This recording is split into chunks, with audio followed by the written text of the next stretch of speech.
Telangana Congress BRS సర్పంచ్లు బీజేపీలో చేరితే ఆయా గ్రామాల అభివృద్ధికి సహకరిస్తారని కేంద్ర మంత్రి బండి సంజయ్ అన్నారు. ఈ నెల 18 లోపు చేరాలని, ఆ తర్వాత చేర్చుకోవమని చెప్పారు.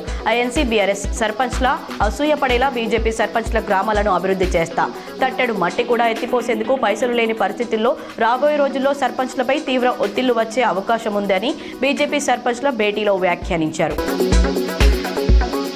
కీలకమైన వాణిజ్య ప్రయోగానికి ఇస్రో సిద్ధమవుతోంది. యుఎస్కు చెందిన 6500 కేజీల కమ్యూనికేషన్ శాటిలైట్ బ్లూబర్డ్ 6 ను శ్రీహరికోట నుంచి ఈ నెల 21న ప్రయోగించనుంది.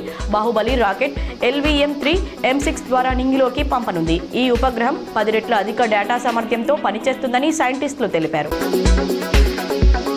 పంచాయతీ ఎలక్షన్స్ లో కొత్తగా ఎన్నికైన సర్పంచ్లు ఈ నెల 20న బాధ్యతలు స్వీకరించనున్నారు. 3 విడతల్లో ఎన్నికైన వారు ఒకేసారి ప్రమాణ స్వీకారం చేసేలా అపాయింట్మెంట్ డేను ఖరారు చేస్తూ పంచాయతీరాజ్ గెజిట్ జారీ చేసింది.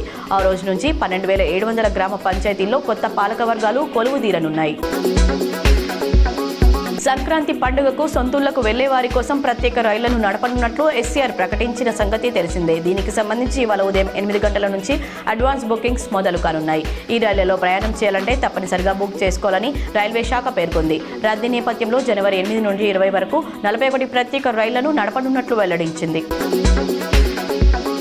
సంక్రాంతి పండుగ వస్తున్న తరుణంలో గాలిపటాల విక్రయ కేంద్రాల్లో చైనా మాంజాలు విక్రయించవద్దని నిజామాబాద్ జిల్లా పోలీస్ కమిషనర్ సాయి చైతన్య హెచ్చరించారు.